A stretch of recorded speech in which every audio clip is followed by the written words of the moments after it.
Legend of Total War here, and today Creative Assembly released a blog post detailing the additions coming to Shadows of Change in patch 4.2 and focusing entirely on Cathay in terms of the actual details. So I'm going to be going over the most important bits, or what I think is the most important bits, but there's going to be some bits that I'm going to skip over just because it's probably a bit lore heavy and I don't focus on that in this channel. So if that's something that you want to look at, I'm going to leave a link to this blog post in the description so that you can check it out. Because I'm not going to read everything word for word because you guys can do that yourself if that's what you want. So I'm going to be giving my opinions as I usually do with these sort of things, and I want to get a discussion going. So I definitely want to welcome as much comments from you guys detailing whether or not you think that what's being offered here actually makes the price point of Shadows of Change worth it now, which I imagine some will say yes and some will say no. So we'll see how much, basically. Maybe I'll do a poll on the channel in the community section and just see what people think about it.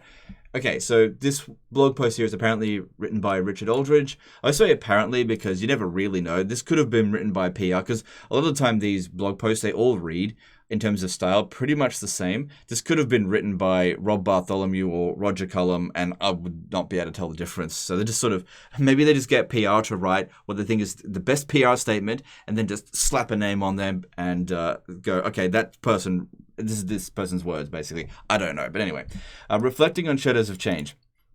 I'll cut straight to it. We didn't give you enough new characters and units to play with at the original release of Shadows of Change.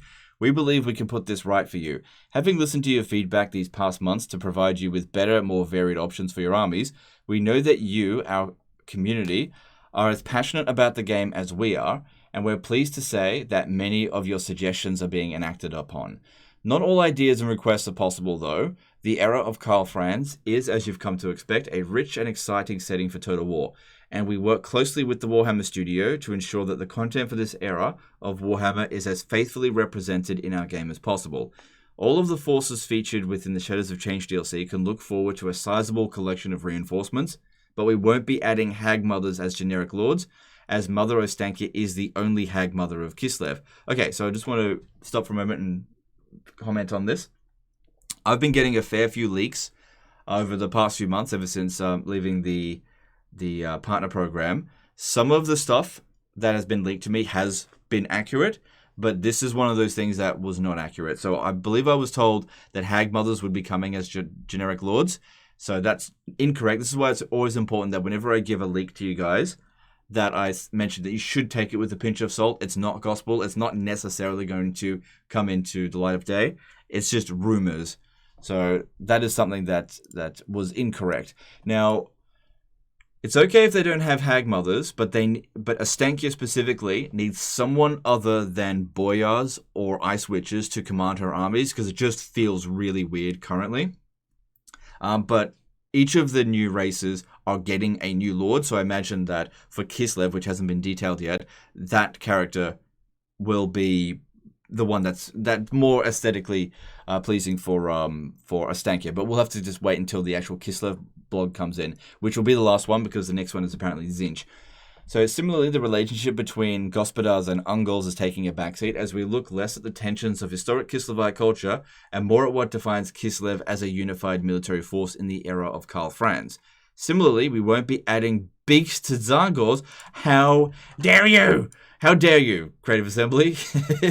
That's it. Boycott. No, I'm just kidding. So this is not something that I particularly care about, but I know that there is a vocal group within the Total War community that really thinks that the Tzaangors should have beaks. I think that may be due to them having beaks in the Age of Sigmar setting, but I'm really not sure because it's not something that I look into very much. As far as I'm concerned, Tzaangors are fine. They're a really basic sort of unit that is in many ways superfluous. So changing their visuals, I just don't think is important from a gameplay perspective. So not a hill worth dying on as far as I'm concerned. As well, this avian characteristic occurs in the other Warhammer settings. These elite Gors in the old world represent those beastmen who have drawn the eye of the Changer of Ways rather than a totally separate offshoot breed.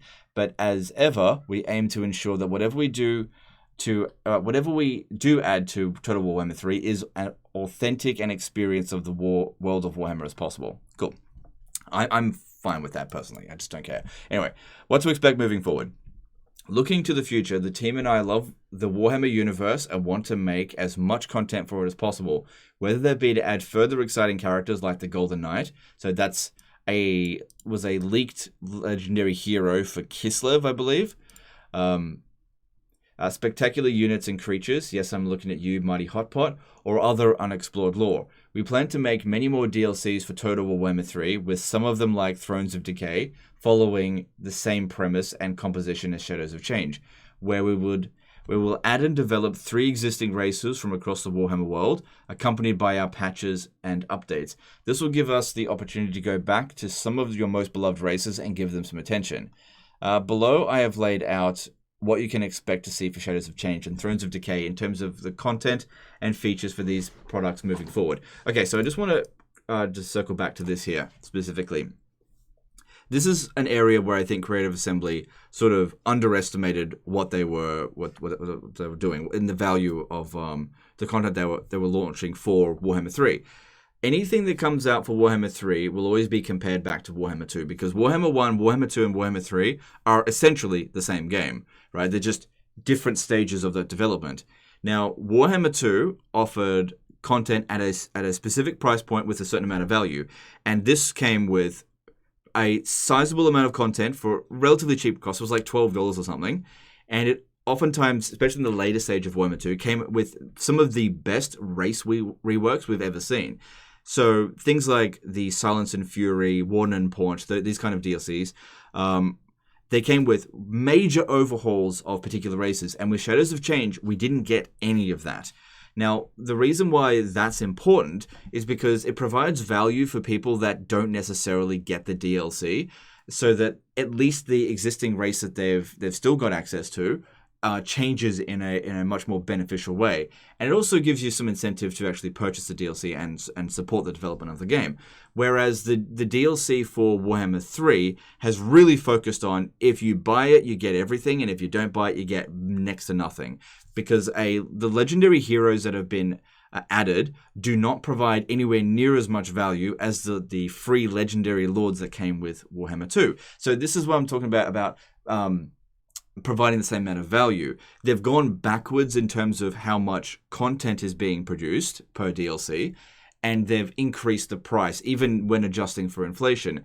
And that's sort of been unacceptable because as a game company, you can never go backwards. You can't release a game that's worse than what came before. And this is where they've really failed with like Total War Pharaoh. You cannot release Total War Pharaoh after Total War Warhammer 3 at that price point. It's just never going to fly. You need to, at the very least, match it, but what you really should be doing is making the content better going forward. And especially when other games companies are now releasing these really amazing games at pretty reasonable prices, Creative Assembly is a company that is starting to feel like it's really falling behind the times. And I think that that's something that they really need to reflect on and improve going forward. Or else, the Total War community is going to dwindle.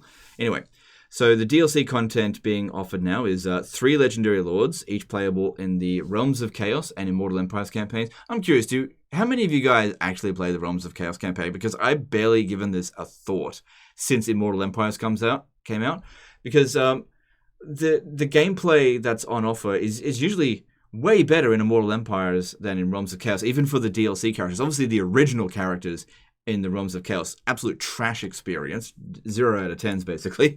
But even like I played the Chaos Dwarves when they first came out in the Realms of Chaos campaign, and I was just like, like there's a little bit extra here, but it's not really worth playing on that garbage campaign map compared to Immortal Empires. That's just my thoughts. Anyway, so unique gameplay mechanics for each legendary lord. 3 legendary heroes, 1 per race. 3 lords, 1 per race. These are generic characters. 3 heroes, 1 per race, 5 units instead of 3, infantry, cavalry, monsters, etc. per race, 3 regiments of renown per race, 1 FLC character, Eckold Hellbrass for Shadows of Change, and a legendary lord for Thrones of Decay. So this is good. Good information here that we're confirmed to get a legendary lord FLC character for Thrones of Decay. That is much higher value than Eckold Hellbrass. Don't get me wrong, Eckold Hellbrass is fine, but he's a melee character. He has like one line, he just goes, Eckold Hellbrass, and that's about it. He's pretty damn generic, especially considering the previous character was Harold Hammerstorm, it basically performs the exact same role. So these heroes need to be at least a little bit more interesting if they want it to be the headline FLC character, something along the lines of Ariel. Like, Ariel is a really interesting hero, but these sort of melee characters that have just one line and then that's it, and their skill tree revolves around one gimmick is not that good, at least compared to like a legendary lord. Like, let's put things in perspective. Like, Alithanar was a free legendary hero legendary lord for Total Warhammer 3. Imric and Rapance and Tretch Craventail, the best one of all, Tretch Craventail. So if you think that the heroes of what we've received so far is on par with that, you're absolutely out of your mind.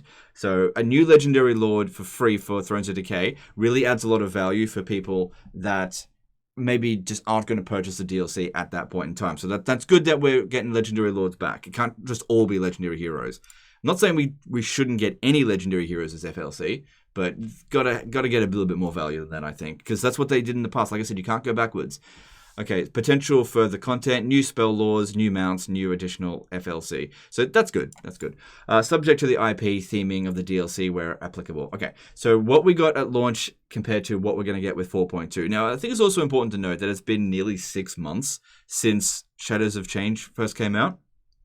So the amount of content being produced here for that amount of time seems a little bit on the low side, especially considering that Thrones of Decay is still a few months off. Leads me to wonder what is going on at Creative Assembly. They used to produce content at a much faster rate.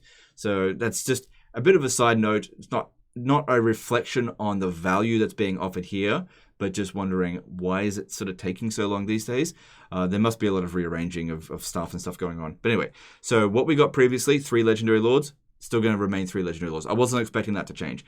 1 Legendary Hero, so that was not Echoed Hellbrush, that was the Blue Scribes, and we're getting 3 Legendary Heroes. So the Blue Scribes, plus this character down here, which I'll get into a bit, plus the Golden Knight, which is detailed in here somewhere. Those are the 3 Legendary Heroes. So that's definitely good. Legendary Heroes as part of the DLC. More of them is definitely good. We got 1 generic Lord previously, so that was the Celestial General. Now we're getting additional 2 generic Lords, so that's good. So we're getting 1 with Tzeentch and 1 with Kislev.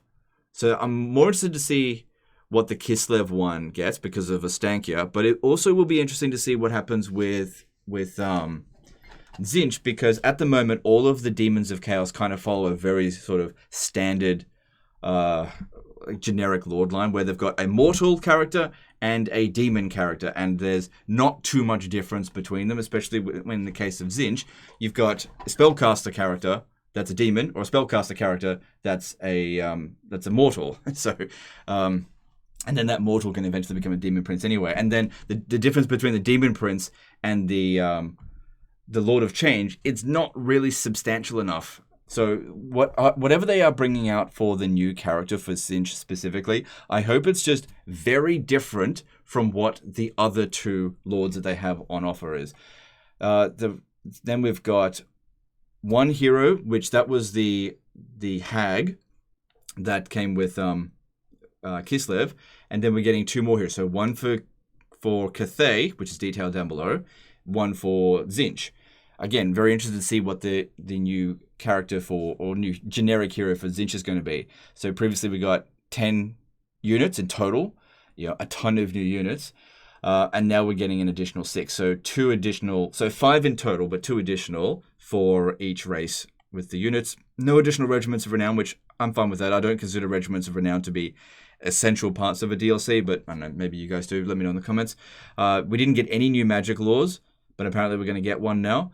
If I had to guess, I would say it would be Law of Hags, but we'll have to wait for the Kislev law, because there's definitely nothing for Cathay, because it wasn't detailed down below here. And there's another FLC coming for this DLC, even though they didn't really mention it here. So a little bit of not necessarily a contradiction, but they didn't really mention that there. Anyway, so it says, thank you again for your invaluable feedback since the release of Shadows of Change, and in particular the thoughts on improving the rosters and having parity across the races with the content we're adding as part of them. As mentioned above, each race will now have a Legendary Lord, Legendary Hero, Lord Hero, 5 units, and 3 regiments of renown. This, we hope, will allow you to lead the thematic armies that are better connected to the Legendary Lords in the DLC. add both lower tier troops and big centerpiece monsters, and start to fill out some of the gaps and needs of some of the race in the game that we have asked for. So this is a big thing to note in terms of Cathay. What they had originally was just low tier stuff. There was just nothing sort of above tier 3 that they got with the DLC. Whereas if you looked at towards Zinch, most of what they got was like higher tier stuff. They got Zangors, and they got bloody Mutilith Vortex Beast was like their new big Doomstack, their new best unit. So that was a big difference. But it looks like down here that Cathay is actually getting some more higher tier creatures, so that's good.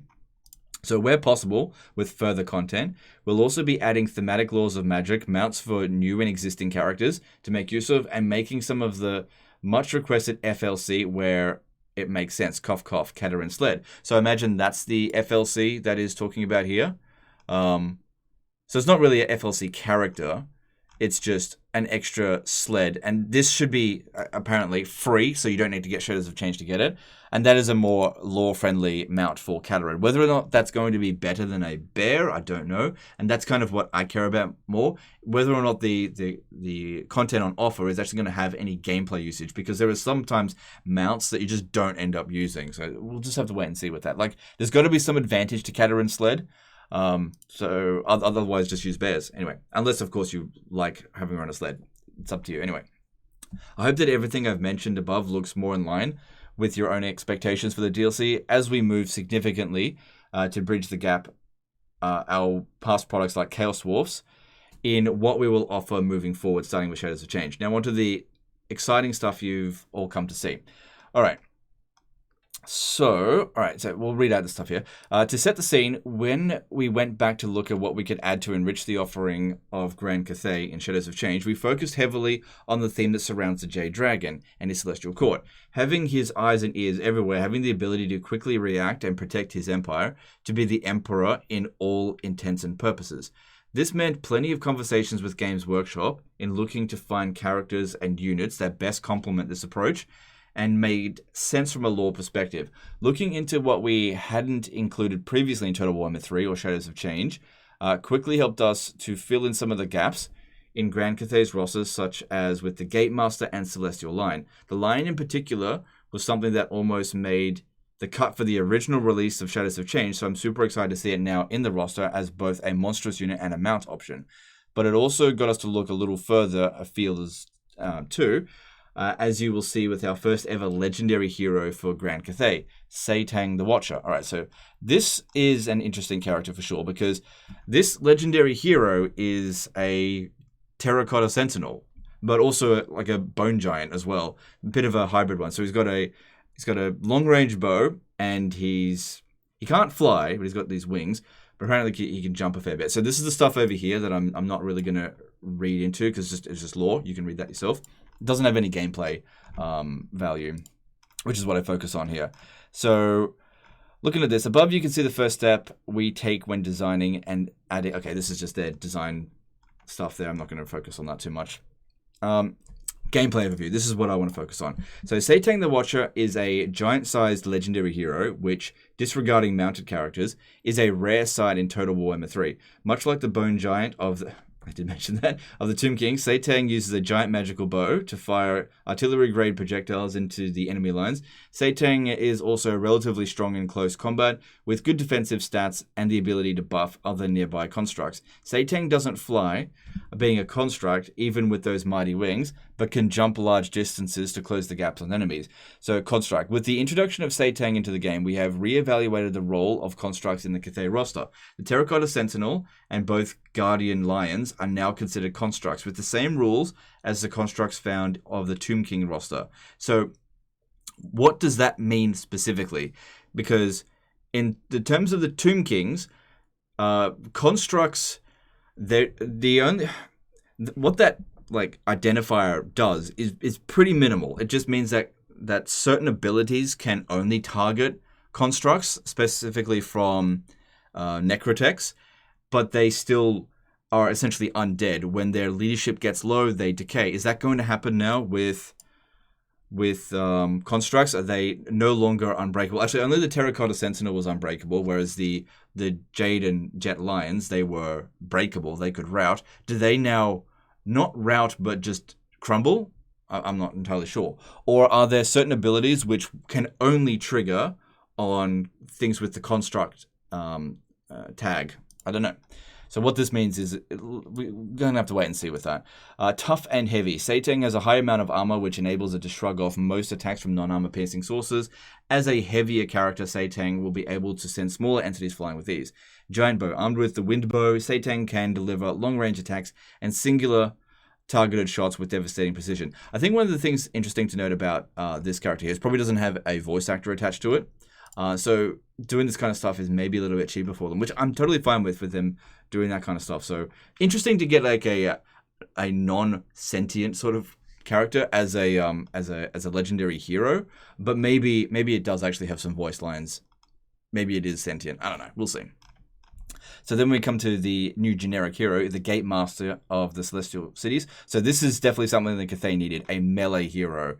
You may have seen the art of this character since the release of Total Warhammer 3, a character which didn't quite make the final cut, but he is now here to stand tall and add a bit of melee strength to your Grand Cathay frontline. So yeah, this is good. Cathay needed this character with the DLC, so the addition of this is very welcome. So the Gate Master is a defensive line-holding hero with hybrid weaponry. Using his abilities, he can buff the defenses of nearby units while shooting enemies with his crossbow from behind the main battle line. A fun fact is that Gate Master is the first hero with a conventional crossbow that we have put into the game, Dark Elf repeaters notwithstanding. Okay, whatever. Which will serve as the armies of Cathay as well in many different scenarios. Like on the Dark Elf repeaters, notwithstanding, like Dark Elf repeaters, those are functionally crossbows. They shoot 2 shots. That's all. It's still a crossbow. So whatever. I'm not going to get into that. Hybrid, or not get into it too much. I mean, hybrid combatant. The Gate Master uses a combination of sword, shield, and crossbow, making him a very adaptable unit in all forms of combat. Defensive. The Gate Master excels at defensive warfare with several abilities that buff friendly battle lines. Now, here's something that is important to note. Using these kind of heroes to hold the enemy back usually relies on them going pretty far out to keep the enemy at bay, or else the enemies, they just run right through. At least this happens on very hard battle difficulty. So if he's got stuff that like abilities, area of effect abilities that have to be close by him, then that could be really janky in terms of how you use him in gameplay. Or I guess having to make the decision of buffing your units or using him to tank huge numbers of enemies. You won't be able to do both. I don't know. We'll have to wait and see. So he's mounted. When mounted on a warhorse, the Gate Master can quickly move between the battle lines to where he's needed the most. The problem here is that all of the heroes for Cathay kind of have boring mounts. Just all warhorses, but it looks like there's going to be some additional changes. He's not getting a specifically more interesting mount. It would have been cool to see him on a Longma so that he could fly, but this is fine, I guess. We'll just have to see how he actually performs, though. So then we've got the Great Moonbird Monster and Monstrous mount. So this is basically a Phoenix reskin. It's a recruitable unit. This is more high tier. I imagine it would be, looks like it's going to be about tier 4. And it'll also be a mount for some characters, or a character, let's see. It says here mount option for Astromancer, but gameplay overview. Similar to the High Elf Phoenixes, the Great Moonbird is a magical flying monster with flaming attacks and a powerful AoE vortex ability. Grand, so new strategies will be viable in battle. What does that mean? Whether it is providing air-to-air defense for Skyjunks, or... Oh, Skyjunks are good, but who would get the Sky Lanterns? Anyway, striking deep in the enemy lines. The Great Moonbird is also a mount for the Astromancer, which offers them a whole new level of battlefield mobility. Okay, that's good for the Astromancer, because I really hope that they're going back and looking at the skill options in the skill tree for the generic heroes for Cathay, because they're really bland at the moment. Really, really bland. It's definitely good if they get an additional mount. It doesn't mention anything about sort of like the patch notes for Cathay, but I really hope they go in and just add a few extra skills, because these characters, these generic heroes, are so bland that they basically reach their max potential at like rank 12, which is super early compared to some other heroes, and then they just become boring. There's nothing more to them. So I really hope that they add a little... Basically, if you add more skill options, it gives players the option to specialize particular characters so they don't all end up being exactly the same. Because with the Astromancer, it's just a spellcaster. That's all it's good for. It doesn't have any other abilities. So you really want to add a bit more depth with the Astromancer. This definitely adds to that. I wonder if now putting a whole bunch of Astromancers in an army and having them on the, what's this called again? The Moonbird. Sorry, the Great Moonbird. Will make them a viable Doom stack. We'll just have to wait and see. So these are their abilities. So Airborne basically just means it can fly. Moonfire, by flapping its wings, the Great Moonbird can produce a vortex of moonfire which damages all enemies caught within its radius. Cool. Flaming and magical. Much like the Arcane Phoenix of the High Elves, the Great Moonbird can deal both flaming and magical attacks. Okay, if they're comparing this to the Arcane Phoenix, maybe this is actually a tier 5 unit, because that's what the Arcane Phoenix is. We'll just have to wait and see. Then we've got Celestial Line, Monster and Monstrous Mount. So this one here is basically a griffin, which it mentions over here.